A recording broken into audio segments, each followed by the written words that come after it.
Hello students, today we will continue with a limit of a function of one variable. Beta is the theorems ਆਪਾਂ ਕਰ ਰਹੇ ਸੀ ਪੁੱਤ in lower class beta ਸੁਨੇ use ਕਰਦੇ ਸੀ beta result x tends to 0 x sin 1 by x this one equal to 0 key reason in this beta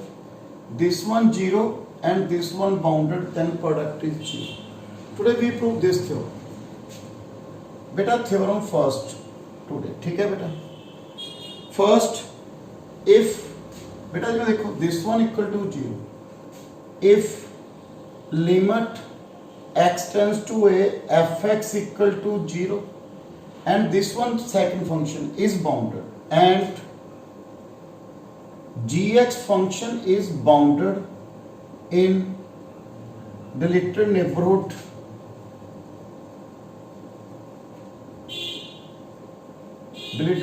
of A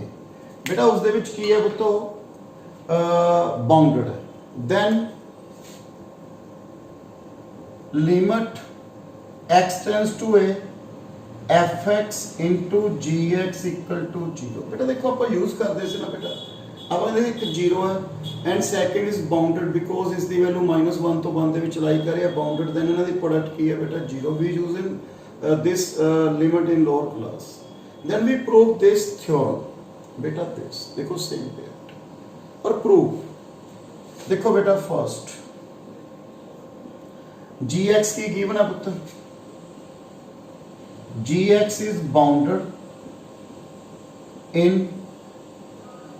the little neighborhood of A बेटा इस bounded है जे bounded है बेटा bounded की definition बेटा theorem भी prove की थी अपने बाउंडेड की होंगे gx दी मैक्सिमम ते मिनिमम वैल्यू पता हो k फॉर ऑल ठीक है बेटा x belongs to greater neighbourhood of a okay k की है बोलते any positive quantity any positive constant okay बेटा नेक्स्ट बेटा अपन और की गिवन है limit x tends to a first अपने प्रूव की करना है बेटा to prove limit x tends to a fx gx equal to 0 by definition मैं की प्रूव करना है बेटा fx gx minus 0 less than epsilon for all 0 less than x minus a less than delta okay बेटा मैं prove करना है सो बेटा fx देखो बेटा अपन गिवन की है given limit x tends to a fx equal to 0 so by definition बेटा बाय डेफिनेशन बेटा की लगी बेटा definition modulus fx minus 0 less than epsilon for all 0 less than x minus a less than delta okay so किया गया बेटा fx modulus less than epsilon for all 0 less than x minus a less than delta but problem आ गई बेटा उरे prove करना है epsilon ਜਦੋਂ ਇਹਨੂੰ ਸੋਲਵ ਕਰਾਂਗੇ बेटा ਆਪਾਂ fx gx देखिए बेटा fx gx minus 0 we write fx gx a b का मॉडुलस बेटा a modulus b modulus okay बेटा this one gx less than equal to k okay gx की मैक्सिमम वैल्यू है पुत्र k है लिखता सो fx बेटा अपने लेस देन एप्सिलॉन लेके आना सो रे की कर लांगे बेटा epsilon by k so we have fx gx minus 0 less than epsilon for all 0 less than x minus a less than delta so ये फर्स्ट थ्योरम सी बेटा अपनी थी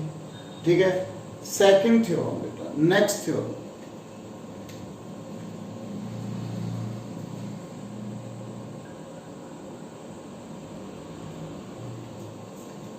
बेटा second theorem if fx equal to greatest integer function, बेटा इसमें की बोलते हैं आप greatest integer function. Okay, next greatest integer function. Okay, first part limit x tends to a negative, greatest integer function equal to a minus 1 if a is integer। a की दिता है बेटा अपन integer। Second limit x tends to a positive, greatest integer function equal to a if a belongs to integer। Okay बेटा, second point. Third limit x tends to a greatest integer function equal to a greatest integer function if a is not integer। J if की है a की नहीं है बेटा, integer नहीं है। Okay बेटा, आपा ए प्रूव करना है पुत्र। फर्स्ट देखियो पुत्र प्रूफ, पहला ग्रेटेस्ट इंटीजर फंक्शन क्लियर है पुत्र की हुंदा बेटा। फर्स्ट ग्रेटेस्ट इंटीजर फंक्शन बेटा इस दे विच तुहानूं पता ना, जे वैल्यू 0 तो 1 दे विच लाई करदी है, x की वैल्यू 0 तो 1 दे विच है, तो इस दा ग्रेटेस्ट इंटीजर की हैगा बेटा 0। ओके, 1 तो 2 दे विच इहदी वैल्यू लाई करदे बेटा, दा ग्रेटेस्ट इंटीजर की सी 1। क्यों बेटा, 0 दा ग्रेटेस्ट इंटीजर 0, 1 दा ग्रेटेस्ट इंटीजर 1। जे 0.5 है, 0.5 किस च लाई कर रहा है बेटा, 0 तो 1 दे विच, दा लेफ्ट साइड वाला इंटीजर बेटा this one equal to 0। And graph, इसका ग्राफ क्यों बनेगा बेटा, 0 तो 1 स्टेप फंक्शन बनता है बेटा, 1 तो 2,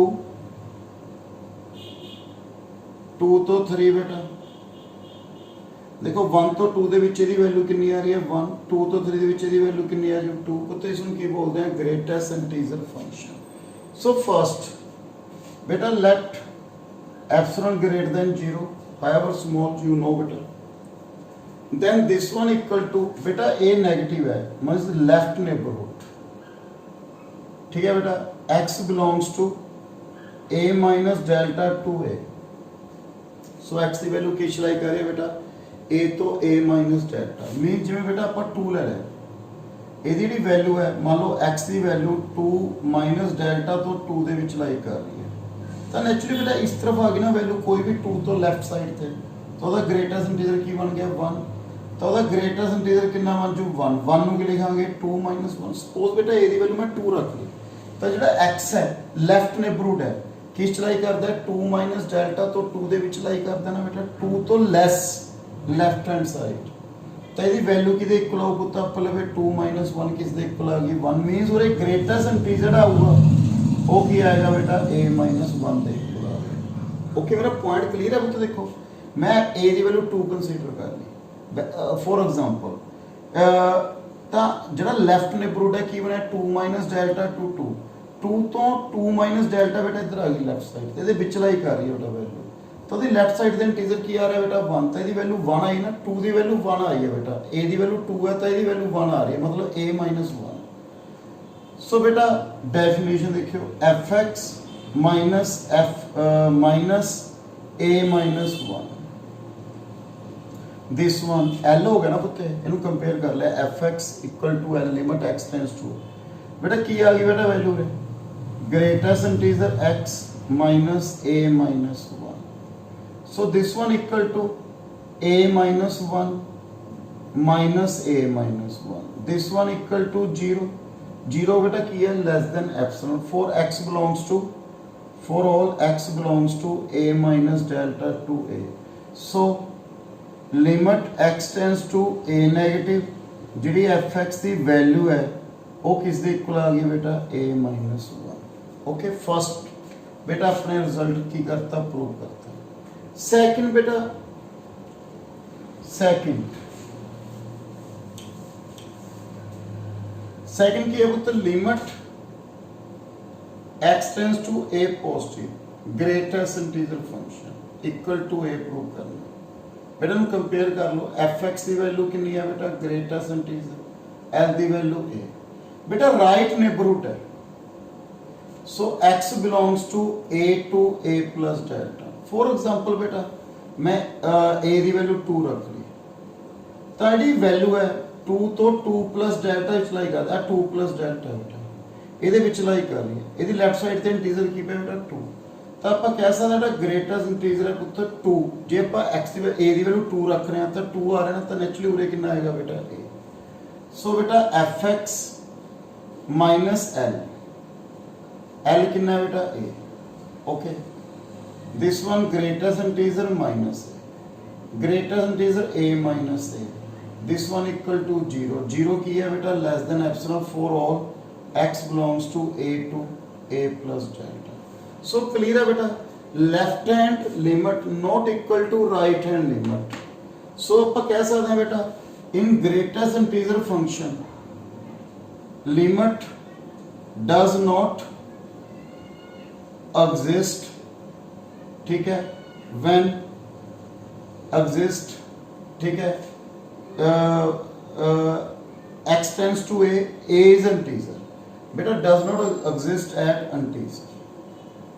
ਜਿਹੜੀ ਦੀ ਵੈਲਿਊ ਹੈ ਬੇਟਾ ਲੈਫਟ ਹੈਂਡ ਲਿਮਿਟ ਤੇ ਰਾਈਟ ਹੈਂਡ ਲਿਮਿਟ ਕੋਲੋਂ ਐਗਜ਼ਿਸਟ ਨਹੀਂ ਕਰ ਰਹੀ ਜਦੋਂ a ਕੀ ਹੈ ਪੁੱਤ ਆਪਾਂ ਕੀ ਦਿੱਤਾ ਹੋਇਆ ਹੈ ਇੰਟੀਜਰ। बेटा नेक्स्ट देखो बेटा वैसे ही ग्राफिकली भी देख सकते हो बेटा जो मैं ग्राफ बनाया सी 0 तो 1 1 तो 2 2 तो 3 बेटा मैं देखो लिखी सी ना और वैल्यू बेटा 2 तो लेस जो 2 तो लेस ले रहे हैं पुत मैं वैल्यू लेफ्ट नेबरहुड जा रहे हैं लेफ्ट नेबरहुड तो इसकी वैल्यू 1 आ रही है जो 2 तो राइट चला गया इसकी वैल्यू 2 आ गई naturally limit does not exist। Limit उदों एग्जिस्ट कर जो लेफ्ट ते राइट नेबरहुड च वैल्यू की आ जाए सेम बेटा थ्योरम प्रूव कीते सी। सो बेटा थर्ड पॉइंट देखो बेटा limit x tends to a greatest integer equal to a does not integer बेटा देखो ध्यान से ग्राफिकली फिर मैं बेटा दिखा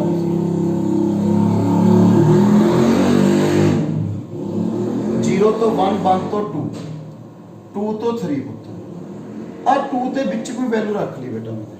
देखियो तो मैं ग्राफ बना रहा हूं दोबारा इस तरफ बेटा ग्राफ में देखो x y 0 तो 1 ओके 1 तो 2 2 तो 3 बेटा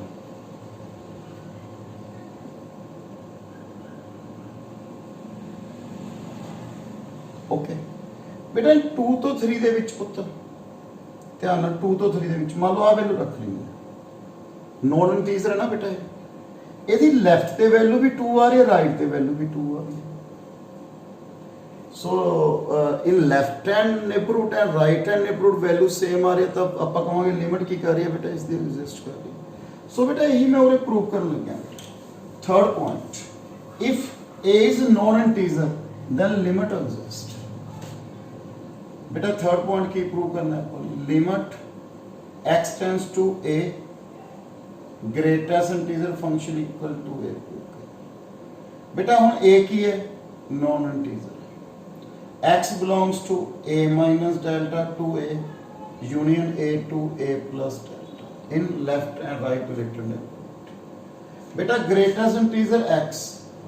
इक्वल टू a जो फॉर एग्जांपल बेटा मैं 2.5 ले लो a ਦੀ ਵੈਲਿਊ ਕਿੰਨੀ ਰੱਖ ਲਈ ਬੇਟਾ 2.5 ਓਕੇ 2.5 ਤੇ ਜੇ ਲੈਫਟ ਤੇ ਜਾ ਚਲਾ ਜਾਵਾਂ ਤਾਂ ਵੀ ਵੈਲਿਊ 2 ਹੋ 2 ਪੁਆਇੰਟ ਤੇ ਰਾਈਟ ਤੇ ਚਲੇ ਜਾਵਾਂ ਬੇਟਾ ਤਾਂ ਵੀ ਵੈਲਿਊ ਦੀ ਕਿੰਨੀ ਆਊਗੀ 2 ग्रेटेस्ट इंटीजर वैल्यू की आएगी हमेशा same so this one equal to greatest integer a okay clear है बेटा पॉइंट इन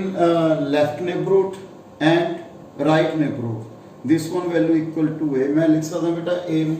लेफ्ट जिवें उरे 2.5 है बेटा 2.5 ਨੂੰ ਕੀ ਲਿਖ ਲਾਂ ਮੈਂ ਉਰੇ 2 प्लस 0.5 सो की लिख लिया a इक्वल टू इंटीजर आएगा बेटा ग्रेटर देन इंटीजर आएगा plus theta theta lies between 0 and 1 okay बेटा सो मैं इस तरह वैल्यू कंसीडर कर ली बेटा सो बेटा थीटा किस लाई करता है 0 and 1 and greatest integer x equal to a x belongs to deleted neighbourhood left ते राइट ओके बेटा दिस इज सो बेटा fx minus greatest integer a, greatest integer x minus greatest integer a, this one greatest integer a minus greatest integer a, this one 0 0 less than epsilon. For all x belongs to a minus delta to a union a to a plus delta. So beta two theorem see limit of a function of two variable. Beta thank you very much.